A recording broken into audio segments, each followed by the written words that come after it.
दोस्तों, लोग भगवत कथा के नाम पर अश्लीलता और फूहड़ता परोस रहे हैं। चलो उसी को देखते हैं आगे।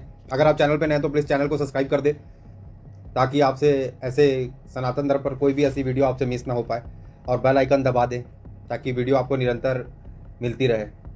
ढोलक माँ जड़े सितार बलम कहूँ चल्ला मिलावती ढोलक।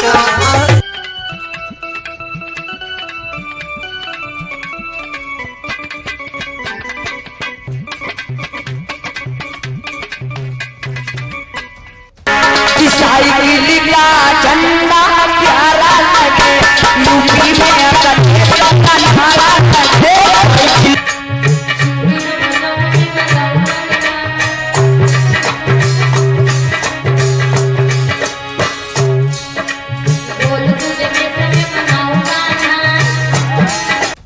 हेलो फ्रेंड, आप सभी का स्वागत है आपके अपने YouTube चैनल भकलोल डॉग्स में।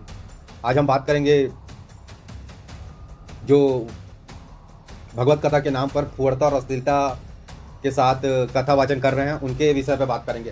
तो हमारे पहले ये है मिस्टर हेमराज सिंह यादव शास्त्री जी, जो बहुत बड़े अच्छे कथावाचक हैं। हुआ बाबा को नजर मारी और लौंडे डायरिया हो गए हैं। मैं डॉक्टर को चाहिए तो ले जा हरी हरी टट्टी की से, जो अपने उसमें मनोरंजन डालते हैं, कॉमेडी डालते हैं। कभी महिला बनते हैं, कभी राजा परीक्षित को दूध पिलाते हैं, कभी घूंघट ओढ़ते हैं, कभी करते हैं। ये तो शानदार है, दमदार है। आप देखिए, मज़ा आएगा आपको। और इसके बाद आती है मिस गोल्डी शास्त्री जी, जो माता सीता को राम जी के धनुष बाण तोड़े जाने के ऊपर चिल्ला रही है कि आ जा जल्दी, वो डाल दे, हार डाल दे, इस प्रकार से। और बदनाम हुई तेरे लिए बोल रही है भैया। ऐसा कथा और गाना सुनो आप, बहुत मजा आएगा। तो गाना सुनो, मुन्नी बदनाम हुई बोल रहे हैं। ये कथावाचक चल रहा है। अद्भुत है रवि जी की आवाज में, अद्भुत बा। गोल्डी जी तो गजल भी गाती है, कथावाचन में गजल भी गाती है गोल्डी जी, और सपा का प्रचार भी करती है कथावाचन करते करते।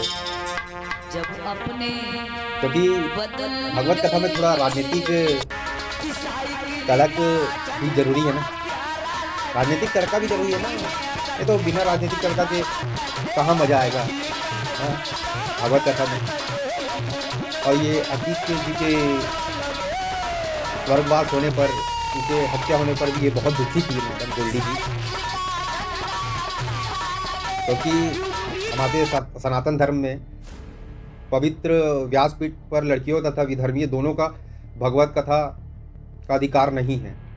ठीक है, ऐसा हमारे धर्म में, ग्रंथ में, शास्त्रों में कहीं भी इस चीज़ का उल्लेख नहीं किया गया है कि महिला व्यासपीठ पर बैठकर कथा वाचन करें। अब आप हमें नारी विरोधी ना समझिए, ना नारी को हम पढ़ने से रोक रहे, इस प्रकार की बात मत करिए। पहले आप हमारे पूजनीय ज्ञानी धार्मिक गुरुओं का बात सुन लीजिए पहले। लोग इस मत में नहीं है कि कन्याएं संत के रूप में घर में ही भजन करें। कन्याओं की शोभा घर में भजन करना है। हम लोगों की कथाएं एक वर्ष की बुक हो जाती है, ठीक है ना। उनकी भी बुक हो जाती है, उनकी तो हम लोगों से ज्यादा मांग है आजकल। जब हम जाने कि हमारी आवाज जाएगी तो कोई सुनेगा तो 2-4 गाली जरूर देगा। पर महाराज ये निश्चित है कि शास्त्र विरुद्ध है। जो प्रकृति का नियम है, क्या वो कथा मंच में बैठने पर समाप्त हो सकता है? उपदेश करना एक अलग चीज है और व्यास मंच में बैठ करके कथा कहना एक अलग। इसका मतलब जिस शास्त्र की तुम कथा कह रहे हो उसी शास्त्र का खंडन भी कर रहे हो, और उसमें दोषी हम और आप ही हैं। ऐसा नहीं करना चाहिए। उन्होंने कहा माताओं को व्यासपीठ पर बैठकर कथा नहीं कहनी चाहिए। महाराज हल्ला मचने लग गया, फिर लंबा समाधान हमको देना पड़ा। आपको स्मरण में होगा, आप नहीं थे सही। माताएं अपने बालक बालिकाओं को हमें जज करना कि हम महिला विरोधी है कि कौन है, कि हम फूहड़ता को विरोध कर रहे हैं कि राम कथा का विरोध कर रहे हैं, आप समझ जाएंगे। अश्लीलता का विरोध कर रहे हैं कि राम कथा का विरोध कर रहे हैं, आप समझ जाएंगे। तो इतनी जल्दी जज मत करिए कि हम महिला विरोधी हैं या ये विरोधी है। हम ये बता रहे कि ऐसा कहीं भी उल्लेख नहीं हुआ है। जो हमारे धर्म गुरु भी, धार्मिक गुरु हैं, जो वो पीठाधीश लोग हैं, सारे नहीं है। बस मौज मस्ती पूर्ण जीवन में सहयोगी कथा हो जाए। शिला व्यक्तित्व के निर्माण की प्रक्रिया जो कथा के माध्यम से चलती थी वो लुप्त हो गई। मनोरंजन तक कथा को सीमित कर दिया गया। इन सब कारणों से प्रायः पूरे देश की स्थिति ऐसी है। आपस में बैठ करके भगवत चर्चा करें, इसके लिए कहीं निषेध नहीं। निषेध है साप्ताहिकी भागवत का संकल्प लेकर के भागवत करने के लिए। हमें कहीं किसी शास्त्र में स्त्री शरीर के लिए नहीं हमने पढ़ा, पर हमने जितने शास्त्र पढ़े उनमें ऐसा हमने कोई विधान आज तक कहीं नहीं पढ़ा कि कोई स्त्री भागवत की साप्ताहिकी अनुष्ठान करे। कई कारण हैं जिनके कारण वो अनुष्ठान सम्यक रूप से पूर्ण करने का अधिकार नहीं करती। अनुष्ठान हुआ और वो मासिक धर्म से युक्त हो जाता, अब वो अनुष्ठान कैसे पूर्ण करे? क्योंकि स्त्री शरीर में रजस्वला धर्म आता है और वो आपने अनुष्ठान लिया, अचानक क्रम बदला और वो हो गया, तो फिर कैसे मंच पर उस भागवत पर हम जा करके वो लीला कथा का वर्णन? उनकी बात सुन लीजिए। भगवत कथा के नाम पर हो रहा इस फुवरता और अश्लीलता का जिम्मेदार कौन है? आज सनातन धर्म को बदनाम करना तथा हंसी ठिठोली उड़ाना सनातन धर्म का जितना इन विधर्मियों ने किया है, उतना किसी ने सनातन धर्म को बदनाम करने का कार्य नहीं किया।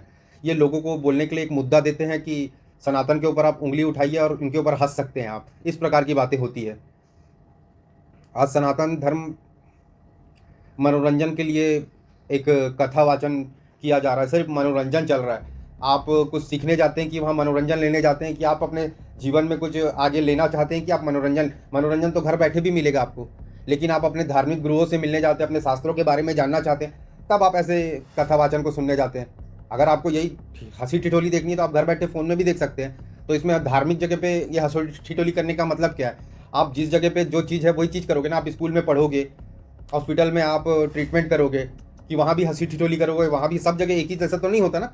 तो हर जगह अलग अलग चीज़ें होती है। तो सब चीज़ को मिक्स करके काहे आप अपने धर्म की माँ बहन कर रहे हैं, अपने धर्म को काहे बदनाम कर रहे हैं? ऐसी कई लिब्रांडो, सेकुलरिज्म वाले, कई कम्युनिस्ट, सोशल एक्टिविस्ट वाले इसमें नारी विरोध है बोल के सनातन नारी विरोधी है, इस प्रकार की बात करते हैं। सनातन नारी विरोधी नहीं है। आप सनातन को पहले समझिए, फिर उसके ऊपर टिप्पणी करिए। या नास्तिक लोग भी सनातन के ऊपर टिप्पणी कर देते हैं, जो किसी धर्म से ताल्लुक़ नहीं रखते वो भी सनातन के ऊपर टिप्पणी कर देते हैं। तो ये सब चीज़ें ही हंसी ठिठोली है जो लोगों को बोलने का मौका देती है, कि लोग पलट कर बोल पाए कि सनातन धर्म में ऐसा चल रहा है, हंसी ठिठोली चल रही है, ये सनातन धर्म है। कल के डेट में लोग इसी प्रकार की बात करेंगे सनातन को लेकर। तो आप चाहते क्या है कि सनातन पूरी तरह मनोरंजन के लिए ही हो जाए, एक मनोरंजन की दृष्टि से लोग भगवत कथा करें? आप यही चाहते हैं? तो ठीक है, आपकी बुद्धि के ऊपर छोड़ते हैं हम। आप लोग क्या सोचते हैं और आप लोग क्या चाहते हैं, यह आपके ऊपर है, आपका धर्म है। लेकिन हमें जो ठीक लगा, हमारे धर्म को जो इन लोग नीचे गिरा रहे हैं, इसलिए हमने वीडियो बनाया। तो बनाने का उद्देश्य सिर्फ ये है, हमारा ये है कि उन फर्जी कथावाचकों को आपके सामने लाना, जिन्होंने सनातन धर्म को मजाक बनाकर धंधा बना रखा है, शास्त्र विरोधी मनमुखी आचरण करके समाज में भ्रांतियाँ फैला रहे हैं। ऐसे लोगों के खिलाफ हमारी आवाज़ है। हम सनातन धर्म से कुछ नहीं है, हमें किसी से पर्सनल कोई दुश्मनी नहीं है, लेकिन हमारे धर्म को जो बदनाम करेगा, जो हमारे धर्म को हंसी ठिठोली का माध्यम बनाएगा, हमें उनसे प्रॉब्लम रहेगी, आखिरी तक रहेगी। और इसमें और भी है, अभी तो 2 ही 3 नाम है, कई नाम है, आप देखते चले जाएंगे तो आप बोलेंगे कि सनातन किस ओर लेके जा रहे हैं। अभी राधा शास्त्री जी भी है, अभी फिर लक्ष्मी शास्त्री जी भी है, जिन्होंने फिल्मी गानों से भगवान को कौन सा मिथुन का गाना है,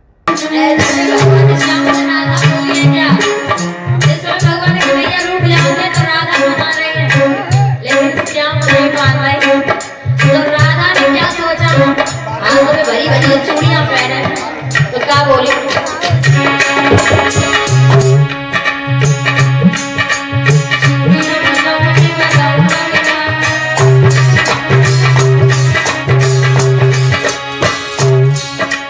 बोल तुझे कैसे मैं मनाऊंगा ना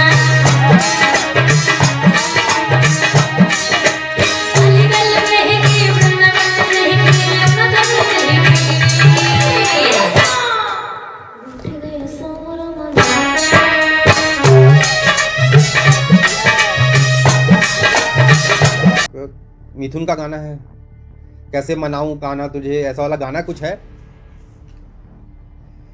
मुरी बजाऊं कैसे मनाऊं कान्हा मैं तुझे, कैसे अल्लाह मनाऊं माफ करे, बहुत कान्हा मैं मनुष्य लग रहे हो, तुझे, मत करो, कैसे रहने दो। मनाऊं।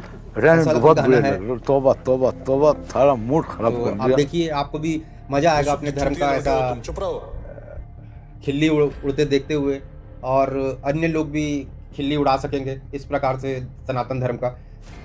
ये आपके ऊपर है कि आप अपने धर्म को किस प्रकार लोगों के सामने प्रस्तुत करते हैं। इन सभी कथावाचक के बीच में ऐसा लगता है कि एक होड़ लगी है, कौन कितना सनातन धर्म को नीचे गिरा सकता है बोल के। हम सनातनी ने जितना सनातन को बर्बाद करने का, बदनाम करने का कार्य किया ना, उतना अन्य किसी बाहर वाले ने नहीं किया। हम सनातन ही हिंदुओं को बदनाम करने का कार्य करते हैं, अन्य कोई नहीं करता। हम दूसरे को बोलते हैं, लेकिन अपने धर्म में क्या कर रहे लोग उसमें भी ध्यान देना चाहिए। तो वही चीज़ हम वो कर रहे हैं कि हमारे इसमें जो फुहड़ता और अश्लीलता को जो इस अपने भगवत कथा के घुसेड़ रहे हैं, उसको हम बंद कराना चाहते हैं। ये चीज़ बंद होनी चाहिए ताकि हमारी शास्त्र को इस प्रकार लांछित नहीं होने देना चाहिए, हमारी सनातन धर्म को इस प्रकार लांछित नहीं होने देना चाहिए। अगर आप हमारी बातों से सहमत है कि सनातन मनोरंजन का माध्यम नहीं है, मनोरंजन का साधन ना रहे, सिर्फ सनातन मनोरंजन के लिए ना रहे, अगर आप हमारी बात से सहमत है तो प्लीज़ इस वीडियो को लाइक करें और शेयर अवश्य करें, ताकि और भी लोगों तक ये बातें पहुंच पाए। और आप अपनी राय कमेंट में अवश्य बताएं, ताकि हमें भी पता चले कि आप लोग इस विषय में क्या सोचते हैं। अब हमें आज्ञा दीजिए। जुड़ने के लिए बहुत बहुत आभार। जय भारत, जय हिंद, जय श्री राम।